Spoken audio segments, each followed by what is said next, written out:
सदन में वक्फ बिल पर होता रहा हंगामा। बाहर मौलाना मुसलमानों को रह गए भड़काते, उधर सड़क पर उतरकर मुस्लिम महिलाओं ने मोदी के समर्थन में जमकर लगा दिए नारे।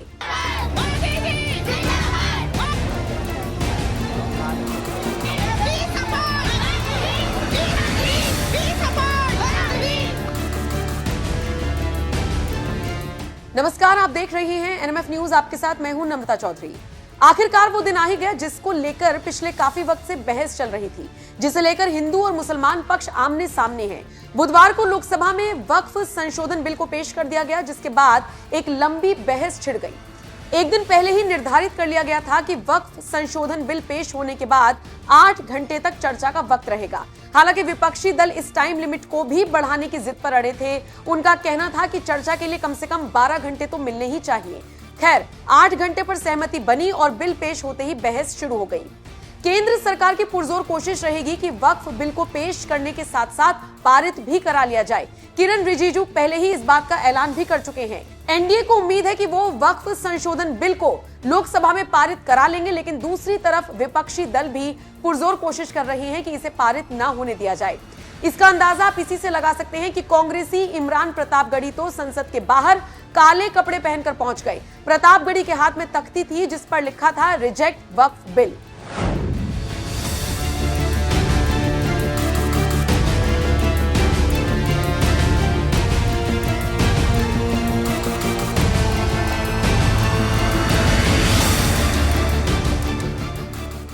इस वक्फ बिल को लेकर हाल ही में जेडीयू के एक नेता ने भी केंद्र सरकार से इसे वापस लेने की गुहार लगाई थी। बाकी मौलानाओं का हाल तो आपको पता ही है। ओवैसी जैसे नेताओं के बयान के बाद से ही मौलाना और आम मुसलमान भी इस बिल के विरोध में हैं, बिना ये जाने कि इसके फायदे क्या हैं, नुकसान क्या है। वक्फ बिल का विरोध करने वालों को अब मुस्लिम महिलाओं ने ही करारा जवाब दिया है। जी हाँ, सोशल मीडिया पर एक वीडियो वायरल हो रहा है और इसके बारे में आपको विस्तार से बताऊं, पहले वीडियो देख लीजिए।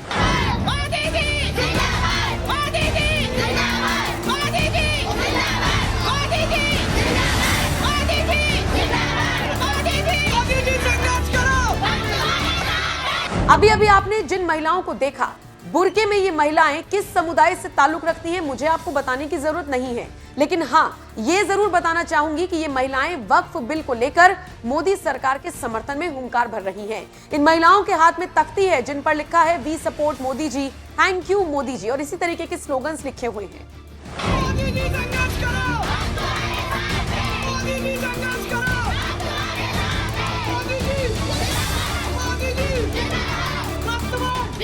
इसी वीडियो को शेयर करते हुए बालियान नाम के यूजर ने लिखा, मोदी जी की सौगातें काम कर रही हैं, थोड़ा ही सही पर नैरेटिव बनाने के लिए मुट्ठी भर लोग भी बेहद जरूरी हैं।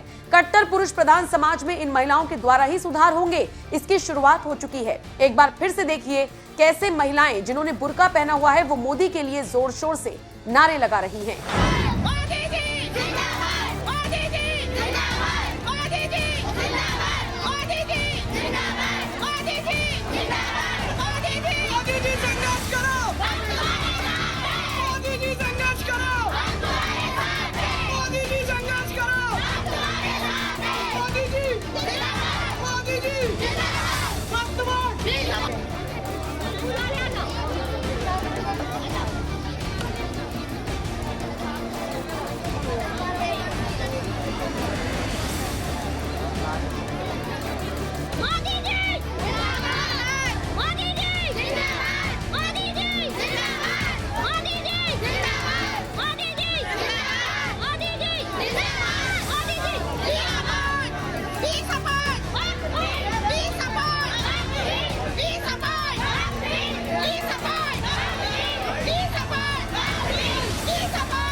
ये वीडियो बताने के लिए काफी है कि मुस्लिम महिलाओं को अगर मौका मिले तो वो खुलकर मोदी सरकार का समर्थन करना चाहती हैं, क्योंकि जितना काम मोदी सरकार ने मुस्लिम महिलाओं के लिए किया है उतना किसी सरकार ने नहीं किया।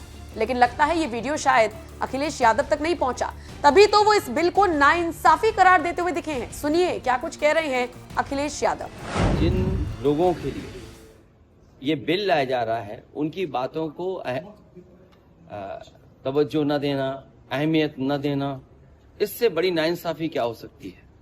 और सच्चाई तो यह है कि भारतीय जनता पार्टी में वोट लेने के लिए, अपने आप को बड़ा नेता बनाने के लिए कौन खराब हिंदू है, कौन खराब फैसले ले सकता है, कौन ज्यादा किसी को परेशान कर सकता है, इसमें मुकाबला चल रहा है केवल वोट बटोरने के लिए। और डॉक्टर राम मनोहर लोहिया ने कभी अपनी किताब हिंदू बनाम हिंदू में कहा था कि ये कई हजार सालों से ये झगड़ा चल रहा है, लड़ाई है कट्टरवादियों के बीच में, उदारवादियों के बीच में, वो भी आपको सब दिखाई दे रहा है। बहरहाल अखिलेश हो, कांग्रेस हो या फिर मौलाना गैंग, कोई कितना ही वक्फ संशोधन बिल का विरोध करता रह जाए, वक्फ बोर्ड पर जिस तरह से मोदी के लिए ये मुस्लिम महिलाएं चट्टान बनकर खड़ी हुई, उसे लेकर अब आपका क्या कुछ कहना है, अपनी राय हमें कमेंट कर जरूर बताएं। हमारी पार्टी इसका विरोध करेगी, वोट पड़ेगा तब भी विरोध करेंगे। और जिन जिन लोगों के लिए ये बिल लाया जा रहा है उनकी बातों को तवज्जो न देना, अहमियत न देना, इससे बड़ी नाइंसाफी क्या हो सकती है।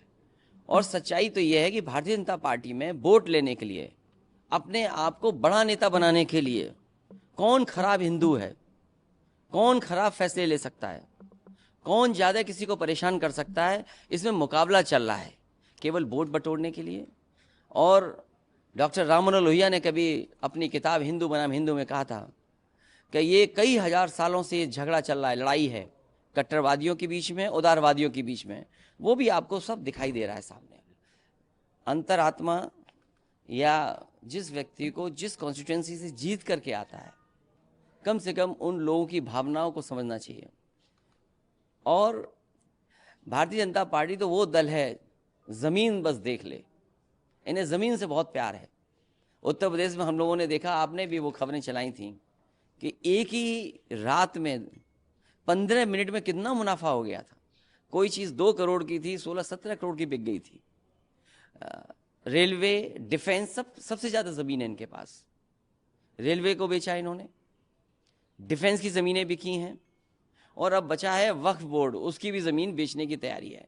आगे से दिखावा कुछ और है, ये सब पर्दा है अपनी नाकामियों को छिपाने के लिए। हम लोग उत्तर प्रदेश में देख रहे हैं कई योजनाएं जो प्रधानमंत्री जी ने शुरू की थी, वो आज भी पूरी नहीं है। कभी अटल बिहारी वाजपेयी जी के नाम पर मेडिकल यूनिवर्सिटी बनाई गई थी, जो मेडिकल यूनिवर्सिटी बनकर के तैयार हो जाती और बड़े पैमाने पे और लाभ मिलता लोगों को, वो यूनिवर्सिटी नहीं बनी। प्रधानमंत्री से जो एक्सप्रेस वे उद्घाटन कराया गया था बुंदेलखंड, वो जिस दिन से उद्घाटन हुआ है उसके बाद से मेंटेनेंस चल रहा है।